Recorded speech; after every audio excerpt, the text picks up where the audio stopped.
Okay. All right, so hopefully this is recording. I'm going to close that, and I'm going to just double check.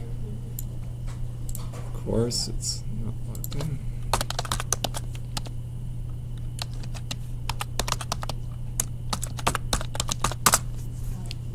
Let's see what that looks like over there. All right. Okay. Hopefully this is going, and so that will allow people to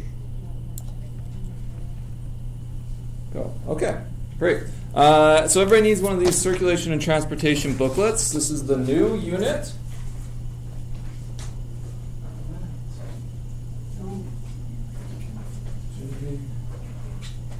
I tried to include more information this time into the booklet so that you could follow along a little bit easier, and also if you missed, you weren't missing as much information. So hopefully that'll help a little bit, and then we'll fill in some details as we go along. This will only be the first one of a couple of booklets for this one. We have a circulation and respiration is going to be part of this unit. Whether we do those as two separate tests, I'm still on the fence about. We might do a circulation test and then a respiration test and make them like a little bit shorter, so less pages perhaps. But that's something that we'll sort of figure out as we go along a little bit. Morning, Austin. Okay, so blood. What can you tell me about blood? Anybody got any ideas? What's the point? What is it made out of? Connective tissues.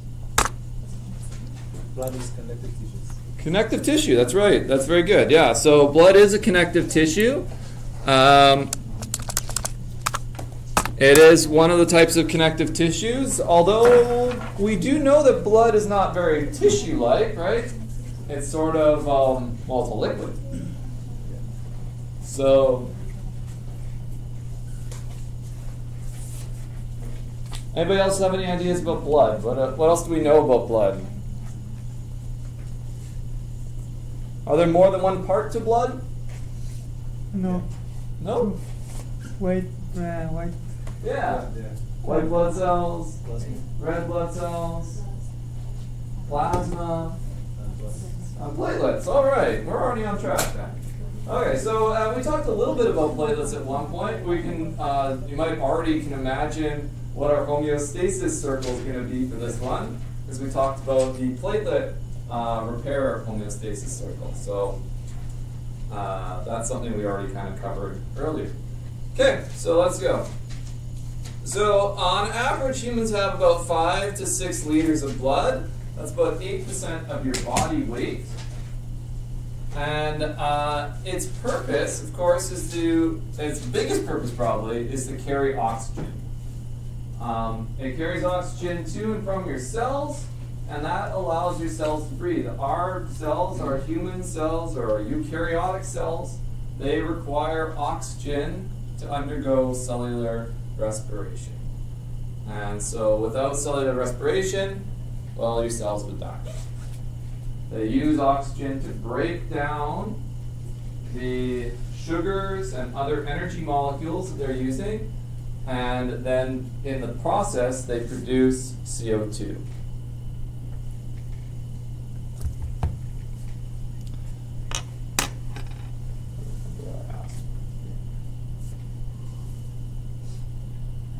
So it is a complex liquid connective tissue.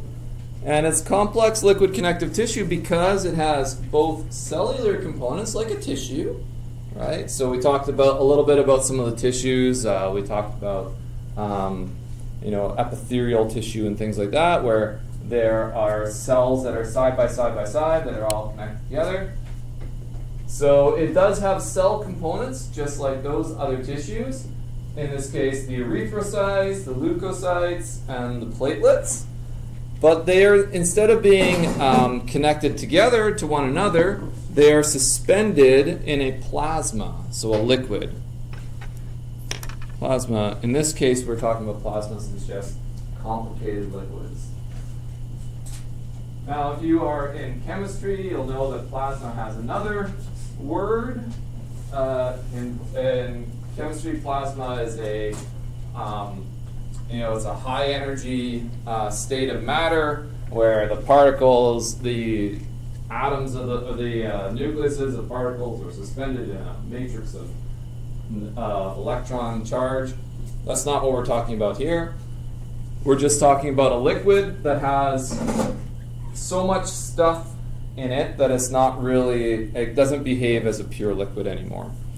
It has some different properties.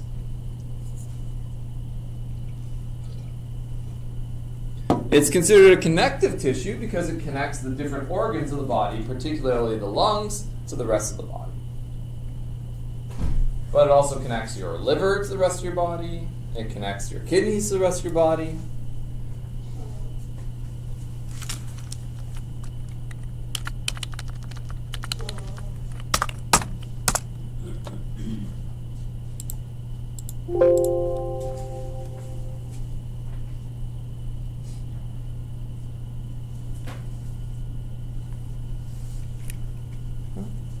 So the 3 points that I was looking for in terms of what makes it a liquid connected, a complex liquid connected tissue would be the cellular components of plasma and the fact that it connects your organs. We often see this little red droplet, and this is partially because the major component, or at least the colored component of your blood, is red blood cells. So here are some functions that the blood has. It transports a lot of things. It transports essentially anything that's getting transported around the body, except for a couple of things like glycerols and stuff that doesn't dissolve in the blood. Those are carried by the lymph system. But here we have the transport of oxygen, carbon dioxide, foods and nutrition, foods and nutrients, waste, and hormones. Those all get carried inside of the blood. So that's not being carried inside of cells. That's actually dissolved in the plasma for the most part, except for oxygen maybe. And then it's also important to protection because it has access to the whole body. The white blood cells have to be transported at least for some portion of their journey into the blood cell in the circulatory system.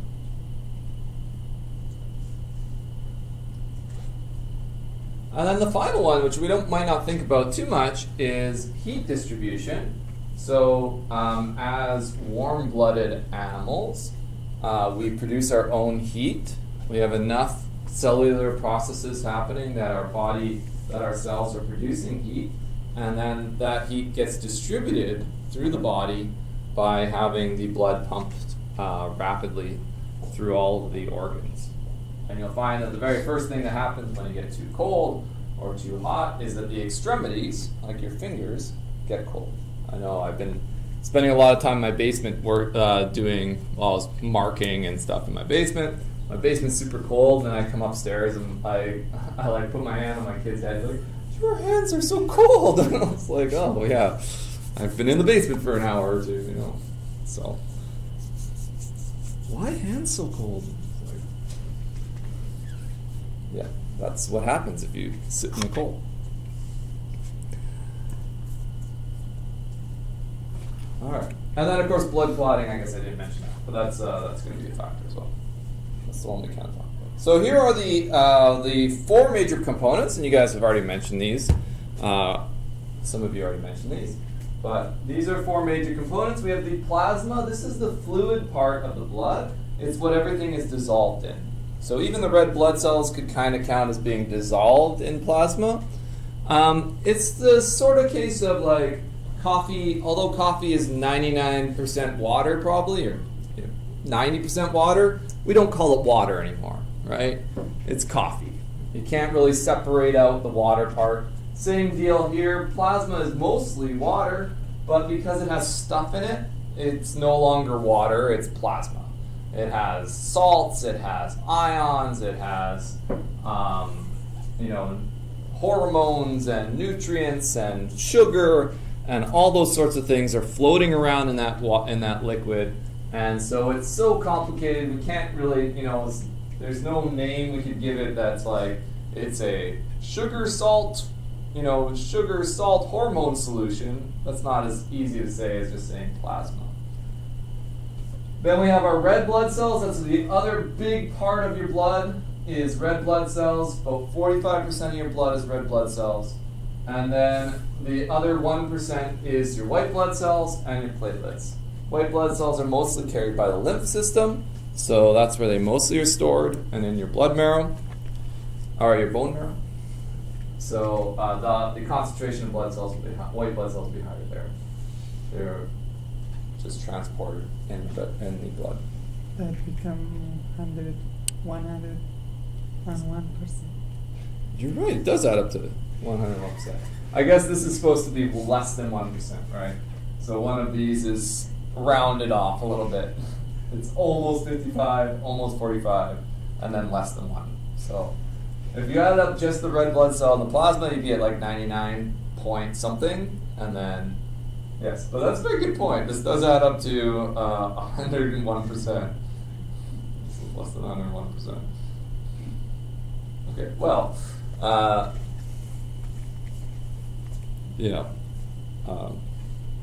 I don't think we need to really, I'm going to just erase that. Let's not think about that too hard.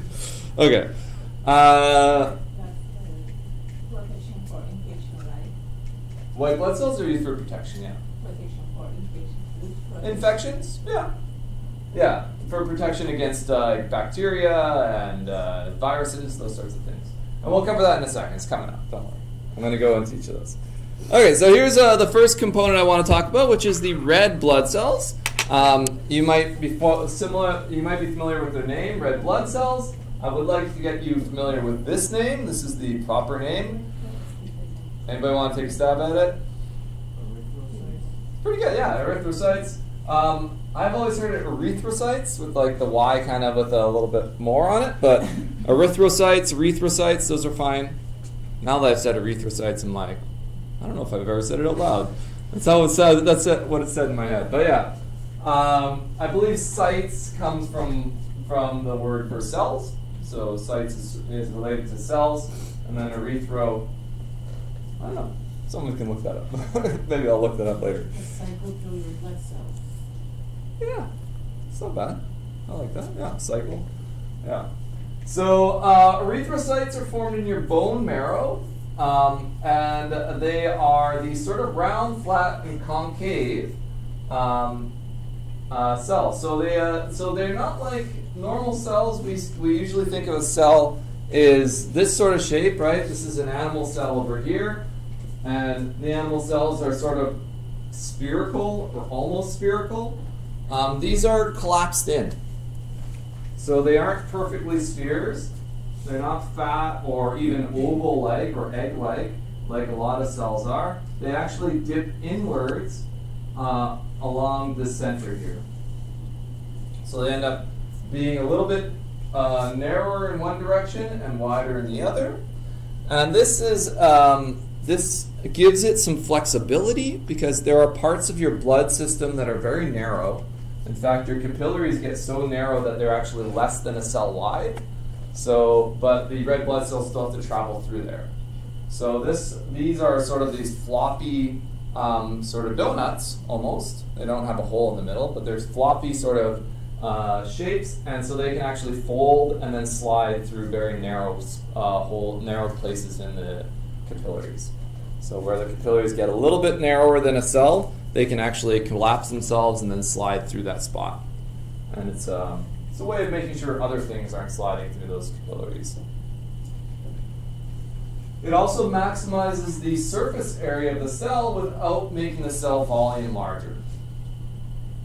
And we talked about cell surface area. Cell surface area is important for diffusion, having maximum cell surface area, or any reaction that requires the surface of the cell. And along the surface of the erythrocyte is a whole bunch of protein, and that protein is called hemoglobin. And this hemoglobin protein is the one that makes the cell so important It's the one that is used for transporting oxygen. These cells are born or formed with a full set of organelles, but then that full set of organelles is pared down. You lose the nucleus, you lose all those other things. They get dissolved for energy, I suppose, and then the cell, before the cell gets released into the bloodstream. And so this erythrocyte really just has some enzymes in it, enough enzymes to consume sugar, and that's about it. It's not meant for it's not a long-term cell. It's a sort of temporary cell. It's just got enough stuff to last its short little life. It's trying to lock. Oh, I don't want a timer. Sorry. I was looking for the lock. That's it. It looks almost the same. Okay. So they're formed with a full set of organelles, but they simplify as they mature and enter the bloodstream, and they're mostly made of hemoglobin protein. So here is the hemoglobin molecule. This is what makes up those proteins. I'm not going to ask you anything about this. It's a pretty crazy looking picture, but some of the really important things to point out is this. This is the iron inside of the hemoglobin. And so these proteins, they fill out the cell wall of the red blood cell. That's why it's so important that the cell has there's lots of cell wall, there's lots of surface area. So lots of surface area so that we have this protein everywhere along that cell, and along the outside of that cell. And this protein, each one of these proteins, this is one protein, has a single iron in its four quadrants, or four iron molecules. And these four iron molecules are really good at attracting oxygen to them. We should all know that iron is good at oxidizing, because if you've ever owned a car or anything that's made of metal and it's rusted, you know that the iron is what's rusting. So, and wait a sec, what color is rust?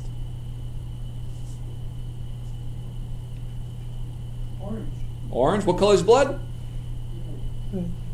Pretty close, right? I mean, orange is made with red. But that's what's giving it the color. It is the iron that's inside of this protein. Most proteins are kind of brown or even clear. Sometimes they're clear. But because there's a piece of metal in there, that metal changes it and gives it a color. And that metal attracts oxygen and loses the oxygen, and it gives it its color. It's always in a state of somewhat oxidated, so blood is actually almost always a sort of reddish color.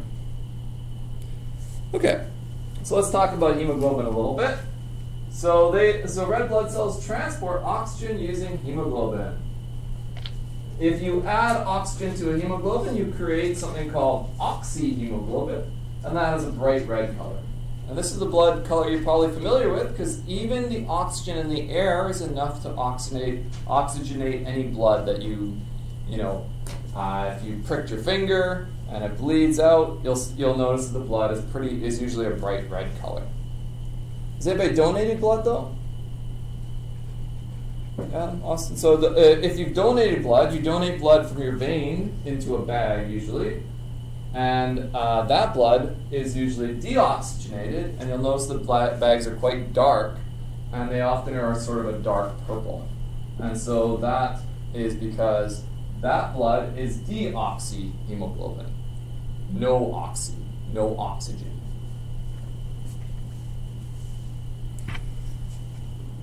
So we can think about oxy. Oxy means oxygen.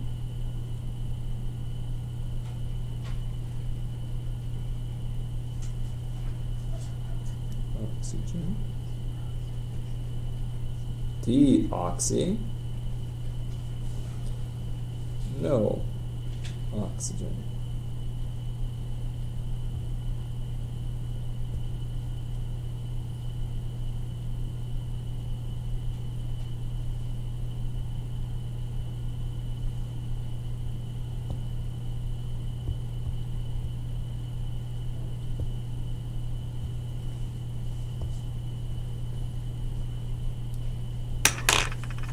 In both cases, the molecule itself is not really changing too much, so the hemoglobin stays the same. So that's why it's still hemoglobin in both cases. it's a reusable protein. So in this way, you know, no, I was gonna say that, but it's a reusable protein. So that it will be, you know, it'll be used over and over again to release and to attract oxygen, and it'll do this until the cell dies. So when oxygenated blood touches almost any other tissue or cell, the oxygen can be diffused through the cell membrane to feed these tissues. So essentially, we have these molecules, these you know, red blood cells. So we've got this little red blood cell, and all along the red blood cell, it has these sort of oxygens on it.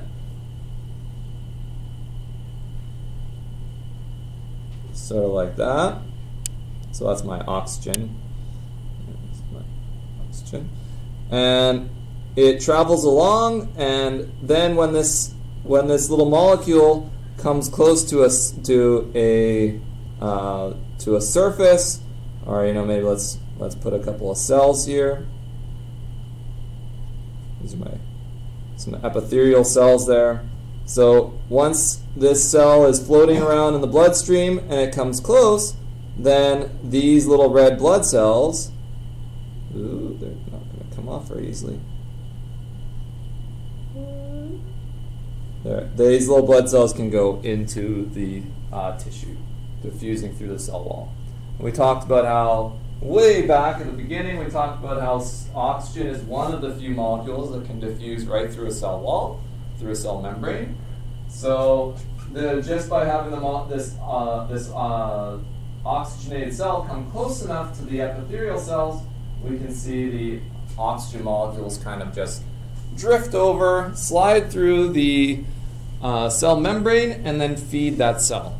And that's how the cell gets its oxygen. This, of course, is happening on a super large scale, right? Your blood vessels, your arteries are completely packed full of these blood cells. 45% of the stuff that fills them up is red blood cell, and all those red blood cells are carrying hundreds and hundreds and hundreds of oxygen molecules, and so this process is happening over and over again.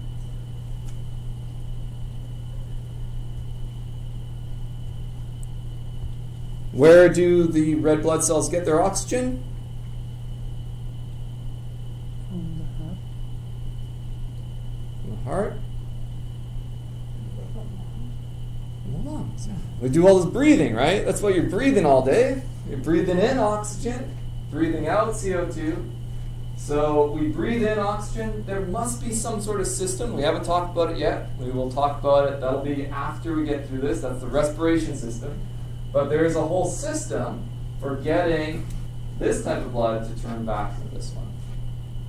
Now, if you can even imagine my little picture here, if I removed all these oxygens, I would, of course, would be left with my purple blood cell, my deoxygenated stuff. So that's sort of what I, you know, half-heartedly chose the right color there. I'm going to try this. I'm going to make a little bit of a better picture here for a second. Let's choose some light pink. And so here's my epithelial cells.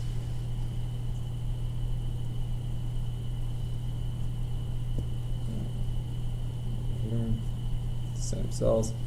So here's my red blood cell, my oxygenated blood with oxyhemoglobin on it. And then I'm going to just grab this part, copy, paste this one over here. And then now that it's come close, the oxygens are inside of these. And those will power up those epithelial cells. And so you can even see where this is happening, right? If things like your fingertips, you can squeeze all the blood away from your fingertips. You'll see them they'll go from pinkish to less pink as the blood is squeezed away. That's how easy it is to move things around. You can put a tourniquet on your hand and see the blood drain from it a little bit. Well, yeah, that's the idea. So the blood, you oxygenate your blood with these hemoglobins, get oxygenated. then they travel around the body, and over their travels, they'll lose some of those oxygens, and that oxygen will feed the cells that it passes by. So essentially, everything in your body needs blood passing to it. This is the concept behind heart attacks and strokes. Right? Heart attacks and strokes are really places where blood has been stopped, and the flow of blood is stopped to a certain organ. In a stroke, it's stopped to the brain. In a heart attack, it's stopped to the heart. And now that you don't have blood feeding those organs, the muscle cells there or the brain cells there start to die. If you don't have blood, you don't have oxygen. If you don't have oxygen, you can't perform cellular respiration. You can't perform cellular respiration, you can't feed yourself. You're essentially starving those cells.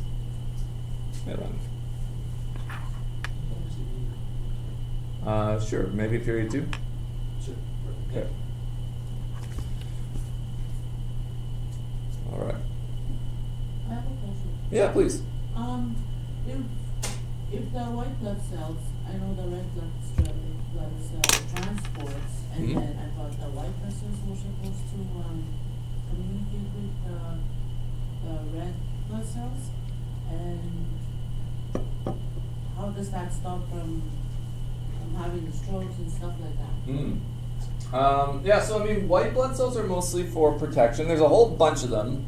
We'll talk about them a little bit when we get into protection, which we're going to do a little later. I did have a slide on the 6 different types of white blood cells, but I thought it was a little much.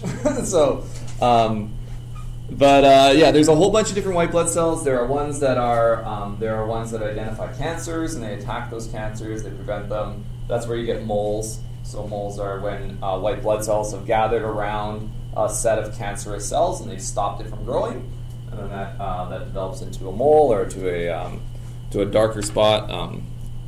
Beauty marks and things like that. Those are benign changes in the cell.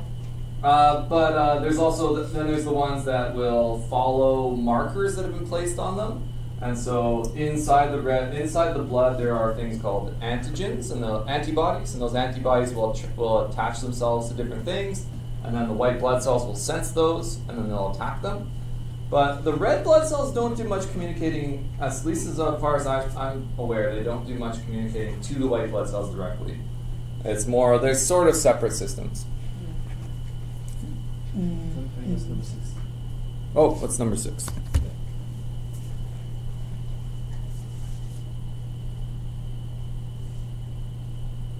Oh yeah. So I think that might come up in a second. Let's just check. Yeah, there we go. Let's talk about this now. Okay, so mature red blood cells are mainly hemoglobin with enough enzymes to use glucose and other food during its short life. It only lives 120 days. So every red blood cell has only about a 120-day lifespan. This is short, relatively speaking, and it has no nucleus, no mitochondria, and at the end of the cycle, it's essentially destroyed by phagocytes, which are a type of white blood cell. So there is a little bit of white blood cell action there. And we get about 2 million red blood cells being removed from your body every second. That's the one I was looking for. There you go. Yeah. Yeah, so the white blood cells, see, these dead erythrocytes are then taken to the liver and the spleen to be broken down. They make up a portion of your feces is leftover red blood cells, or what remains of them. And most of the iron that was in the hemoglobin gets recycled, but some of it does get discarded, which also contributes to some of the coloration in feces. It's the rusty color. Some of it is iron is being discarded. 2 million red blood cells every second. That's a lot of red blood cells. Even with a 90% recycle rate, you still have 10% waste. I don't know if it's 90% recycled, but.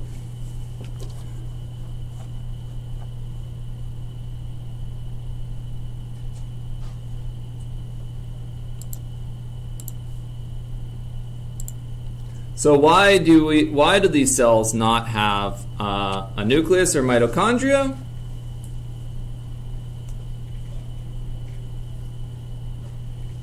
if we consider the purpose of red blood cells, does it sound like they need them? They don't do anything, in a way, right?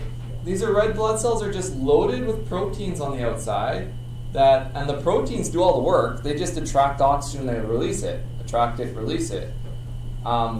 They're like effectively kind of like Velcro or something, right? You don't, it's Velcro until it breaks down and doesn't work anymore. And so, in that way, they don't really need any other components. They don't need a nucleus. They don't need, a mitochondria, because they only live for a short period of time, and that short life that they have is, it's pretty minimal. Minimal important parts are happening in that short lifetime.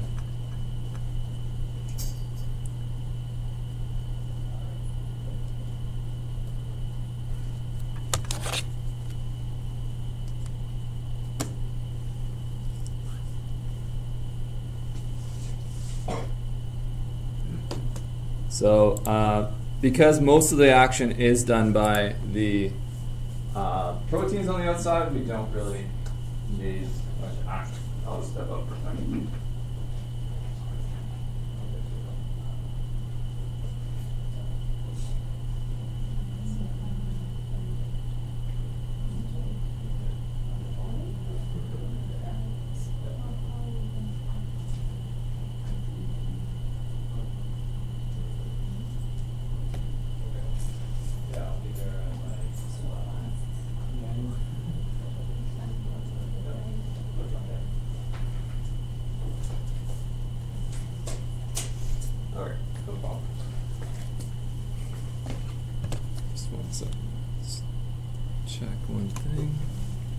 What happened when they die? When they die? So most of the protein is recycled, and then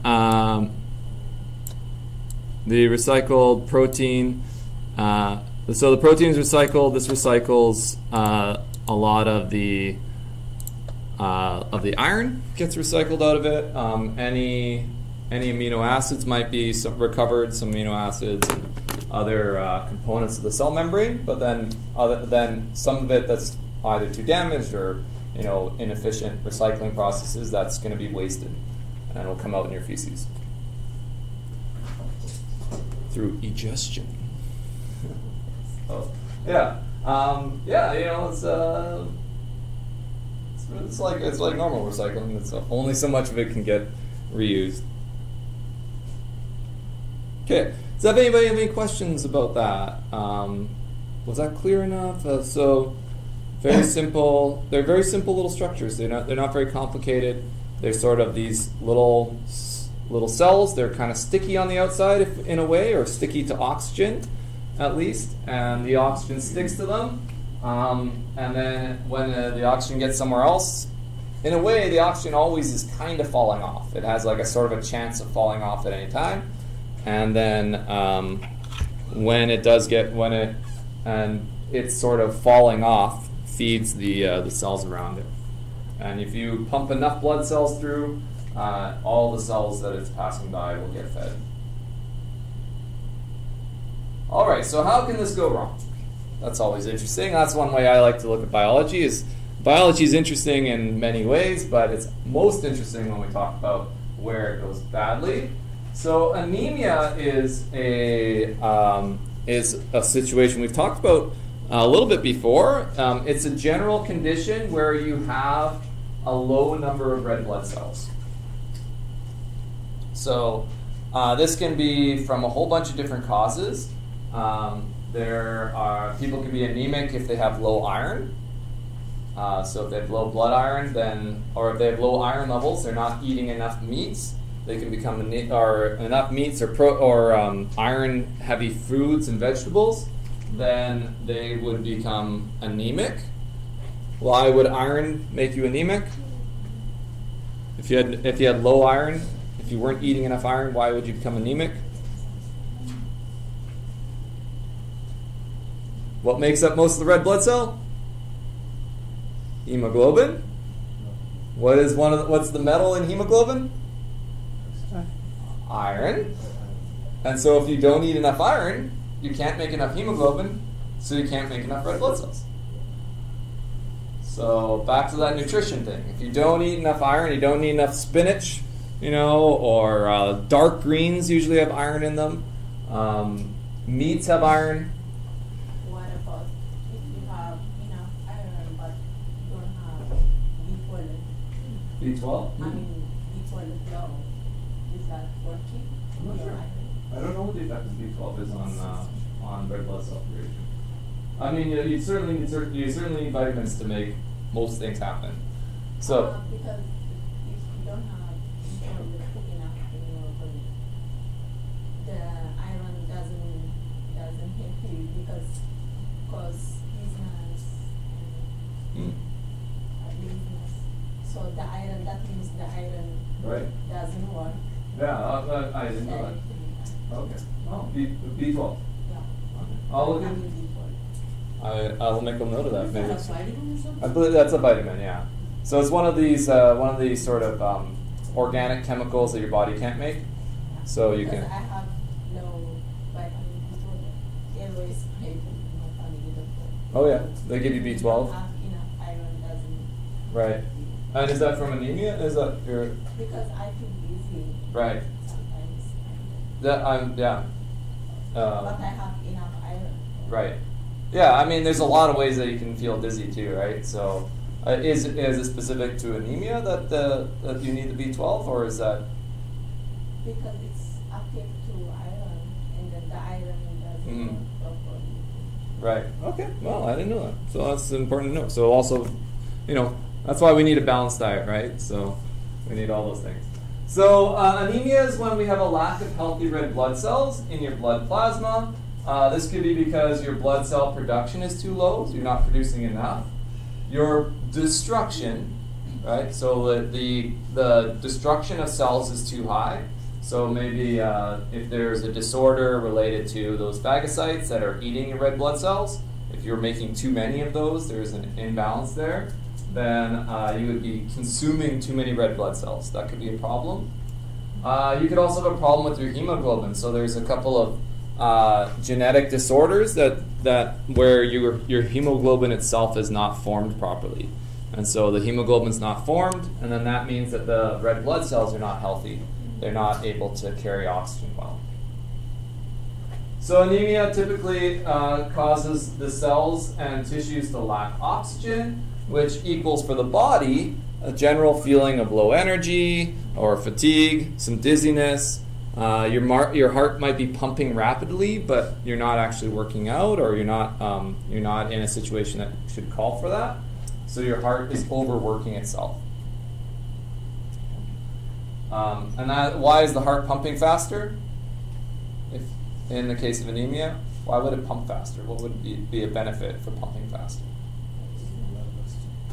Yeah, it's trying to push more oxygen through the body, right? Because each blood cell is carrying less oxygen. If you pump the heart faster, you can push more cells to your tissues. So you can hope to the body's trying to hope to compensate.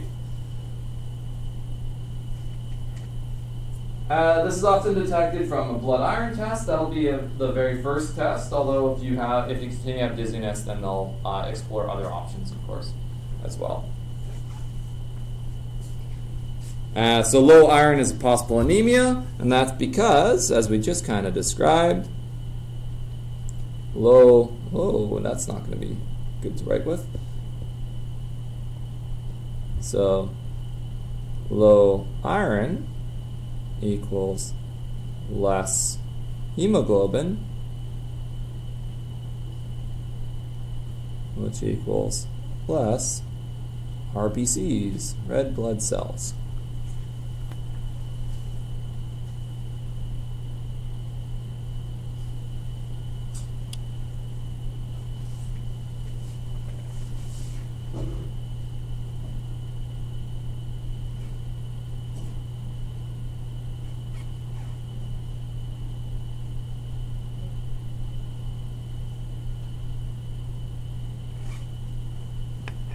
So this is one of the genetic disorders I was talking about. So sickle cell anemia, which there should have been, I think it's at the bottom, that's why. So sickle cell anemia is a relatively, at least well-studied type of anemia. It's a genetic disorder that you can inherit from your family, through your family line, so through your genes. And it results in the red blood cells not forming the proper shape. So you can get these normal blood cells, but also some of your red blood cells, or many of them, depending on the sort of intensity of the disorder, become these sickle cells. And the sickle cells have problems where they clump together and they can form blood clots very easily. They also have less surface area, so each blood cell carries less oxygen because they're a different shape.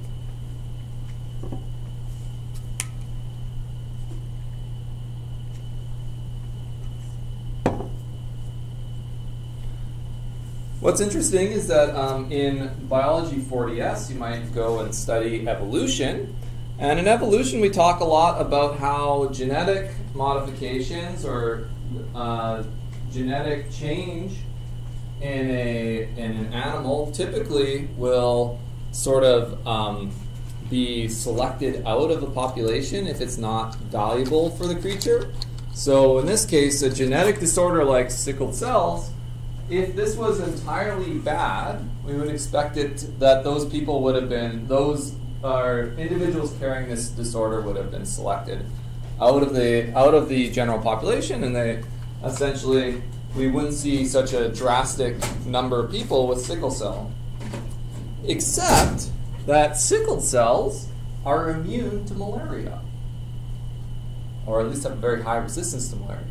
So if you carry the sickle cell trait, some of your red blood cells are sickled and some of your red blood cells are normal, and that gives you a higher resistance to malaria than someone who doesn't have sickle cell. So although you might be anemic, you might feel a little bit of fatigue through your life, you'll have a higher resistance to malaria.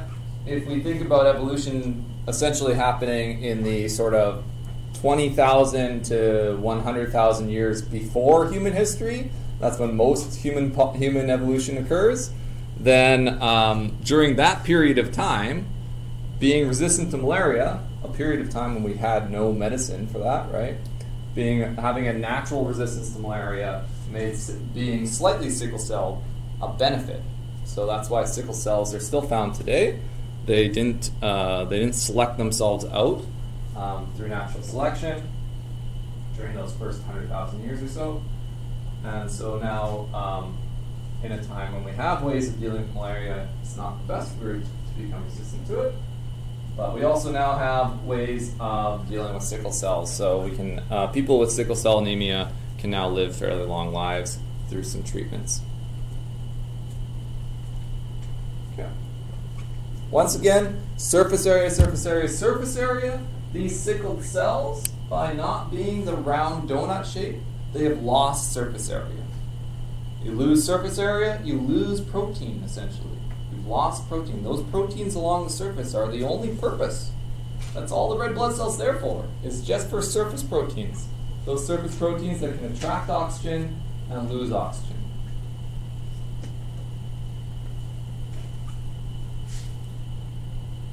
All right, and this is the last one we'll talk about today. So hemoglobin, this is our little shorthand for hemoglobin there, instead of writing it out every time. Hemoglobin actually likes one other molecule much more than oxygen, unfortunately. And that molecule is carbon monoxide. So does anybody have a carbon monoxide detector in their house? Should. It should get one. They're not that expensive. They usually plug in these sort of boxes. They'll test for carbon monoxide. So a carbon monoxide, this might come from your natural gas furnace. It could come from, if you had a gas oven, it could leak out of there. Carbon monoxide likes red blood cells much more than oxygen. So that means that out of the red blood cell, that surface area, if you are exposed to carbon monoxide, some of that surface area is being taken up some of those slots for oxygen are being taken up by carbon monoxide. And it likes carbon monoxide so much, it will not let it go. So that red blood cell becomes kind of turned off, or parts of the red blood cell are turned off. They're blocked. You have blockages. So if we think before, I'm going to try to redraw my little purple cell here. So before I had the cell and I had all of these nice red blood cells, these nice little oxygens on it, and that's too small. So I had all these oxygens all over this blood cell. But I mean, in the end of the day, I can only fit so many oxygens on because there's just only so much protein. But what happens in carbon monoxide is essentially we are replacing a couple of these with a carbon monoxide, which looks kind of like this.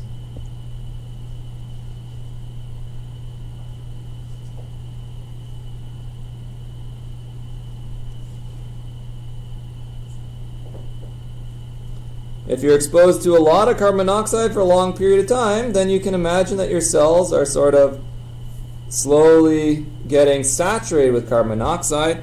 And now, if we think about that, all of these used to be oxygen, we're carrying less and less oxygen on this molecule. So this is, of course, the a sort of a very sad way that people have committed suicide. They will, lock themselves in a garage with the car running, and the car fills full of carbon monoxide. It's really, really sad. You hear about, I remember at least in the 90s, it was a really common trope in movies of like people locking themselves in a garage to the point where it was almost a joke, which is really sad. It's not, that's never a joke. This is carbon monoxide's formula here. If you're not a chemist, that's CO.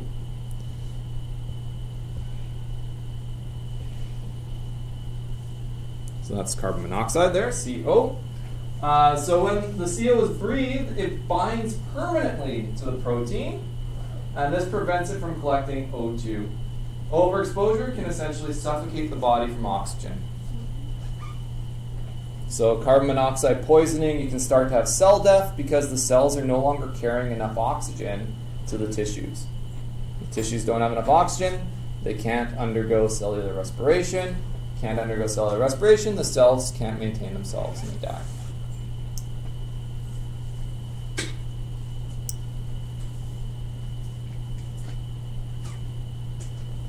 Anybody have any questions about that? It's also, it's an often one that's used still for animals.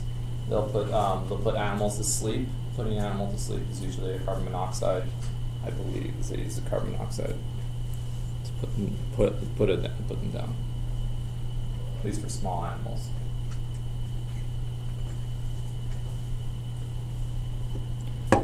Okay, I'm gonna stop it there. So let's stop streaming. Hopefully that worked out, and I will try to post that to the chat, and we'll see how that goes, or post it to our classroom. I'll also post this file up there today as well.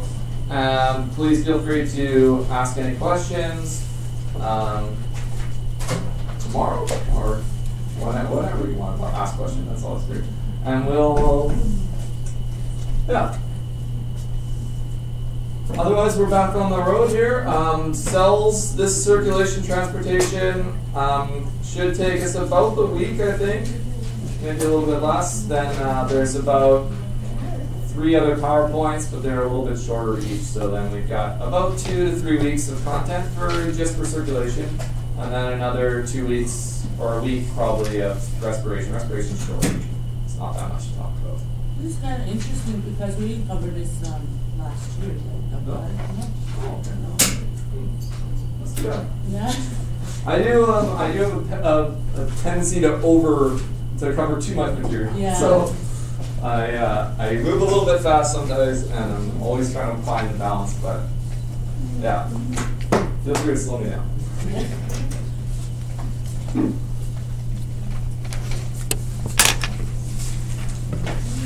Did you take it here, Melinda? Yeah. Okay. Yeah. I know that. I almost Yeah. did it, but it was only, I only had like 40 hours on my exam. Oh, okay.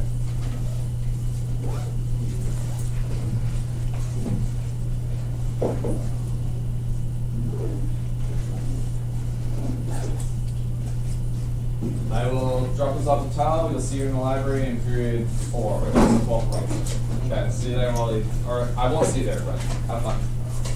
Well, you shall have a good day. Thank you, Melinda.